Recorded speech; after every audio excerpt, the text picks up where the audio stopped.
I'm Dan Fine, and welcome to Future Considerations, my podcast about things you need to think about for a better future before it's too late. If you're a kid from the 90s, I want you to think back to your time in school. What was your education around drugs like? It most likely was a program called DARE. If you don't know what DARE is, it was a program implemented in schools across North America, more specifically the US and Canada, about the negative effects of drugs.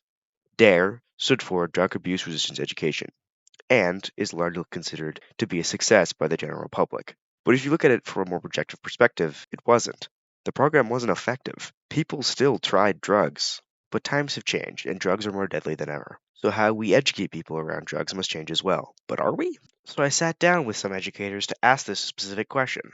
One of such educators was a man named Aaron Buckham, principal at Claremont Secondary School. It is something that we need to do a better job of. I know that's the next question, one of the next questions coming up, and that we need to continue to improve as much as we can as to how we deal with this. And I will make the point that this used to be a fairly consistent part of certain curriculums, and in terms of some courses, and ministry had chosen to change that and maybe change those curriculum to the point where health is not as much of a focus in certain ways, and that includes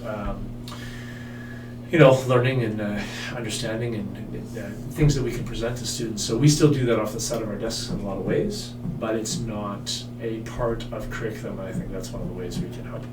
If I could dig a little bit deeper on that, what exactly are you talking about? Are you talking about like things like DARE and programs like that, or just like the general goals of the district and the administrative education? I'm talking about courses, so like think of the curricula that we have in our social studies, mathematics, curriculum, PE, you name it.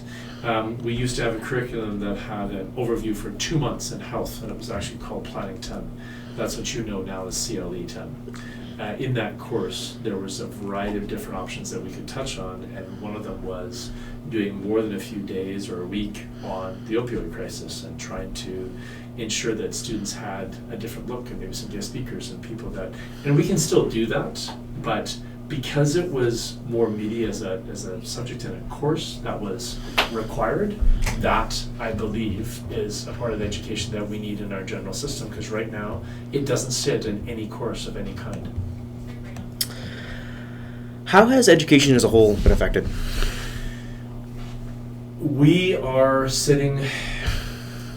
almost sitting on the outside looking in, but we're not. We can be a part of the solution, and there are other tools that we can provide, i.e. what I just described about having this material in courses. We have programs that come in. You already referenced them. We've had some really wonderful one-off presentations, and we've had to the point where we have student initiatives where we're looking to have naloxone, how to administer, what it's all about. Programs that can affect and can help on the opposite end of the spectrum when the opioids are involved and somebody's had an overdose. That's great, but you need to back that way up and talk about the prevention of the kid. What are we doing well ahead of time, both with education, trying to educate our youth on the effects and what could potentially come if you were to get hooked, etc., etc. This, to me, is one of the bigger pieces that we can provide in the education system, but there's probably more to it that we have not either had the time to, and again, this comes along with not having it as a part of a course. If it's not a part of a course, we're doing it off the side of our desks, and we're just relying on one-off presentations. Is that really doing the job? Is that really getting home? Do you believe we've done enough to educate students on the effects of drugs in our society as one, and then also on themselves? Now, the answer is no, and the answer will always be no. I'm never going to answer yes to that question, that we've done enough. We can't do, we literally just have to keep on trying to do more, because this is not just an educational epidemic, this is a societal epidemic. This is getting worse before it gets better. There have been some unique ideas tried, but at the same time, we know that it is not being effective at the rate that we would like it to be. And I think there's always more we can do. What would you change when it comes to education?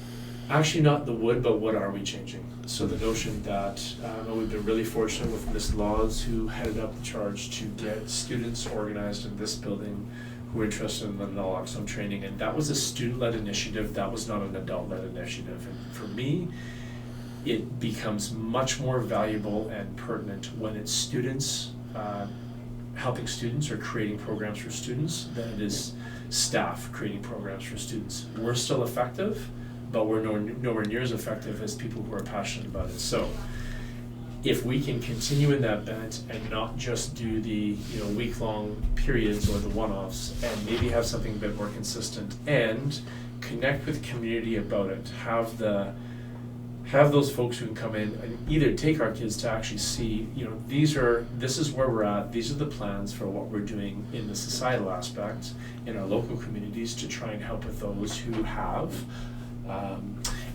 have issues and what we can do for them. But I wanted to know more, so I sat down with another educator.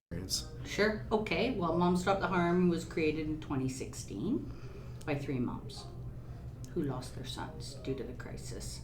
4 years ago, we were approached by the BC provincial government asking if we wanted to start groups for families with loved ones struggling in addiction or bereavement groups, because we already had those in Victoria as pilot projects.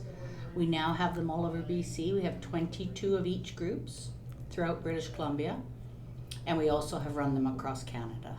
The woman speaking is Crone Anterbus, the BC lead for a program run by Moms Stop the Harm called Holding Hope. My personal connection is my daughter is addicted to fentanyl now. She graduated from this school, and there's eight of her peers gone from her grad class in 2007 from this school.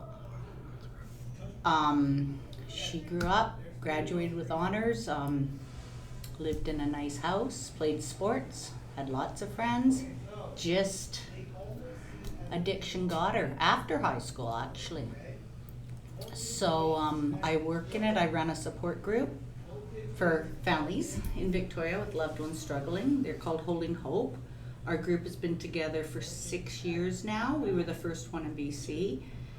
And our original members, some of us are still together. We've lost, unfortunately, 3 due to substances. But I am extremely passionate about it because education's the key to this crisis. We need to educate people, and like we always say, the youth are the ones that are going to make the change. I asked her to elaborate on this idea that youth are the ones making the change when it comes to the overdose crisis.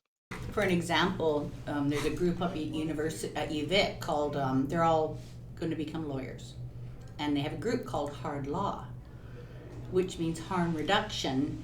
And they are talking about like drug policy change in the future. So again, that's where it's the youth that are going to change. But we really find when we do naloxone training and talk to people, so much misinformation is out there, and that's where what we really need to talk about is educate people to stop the stigma.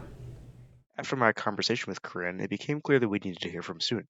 So why not hear from me? We have not done a good job about educating youth around the effects of drugs. The school system has done little to nothing to educate me about drugs. The only reason that I am educated about this stuff is because of the fact that I worked at it, and the fact that I have a mother that is doing a master's in psychology. According to a study in the Journal of Education and Health, if students have been educated about mental health, the negative mental health impacts decrease. There is no reason to think that the same would not happen when applied to drugs. We may have gotten rid of something that is negative in DARE, but replaced it with nothing, which is worse. We have a lot of work to do to fix how we educate people around drugs, but there are people who are trying, and if we listen to them, there may just be hope for a better future.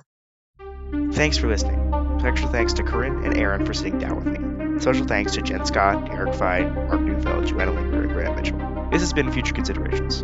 I'm Dan and Fine. Until next time.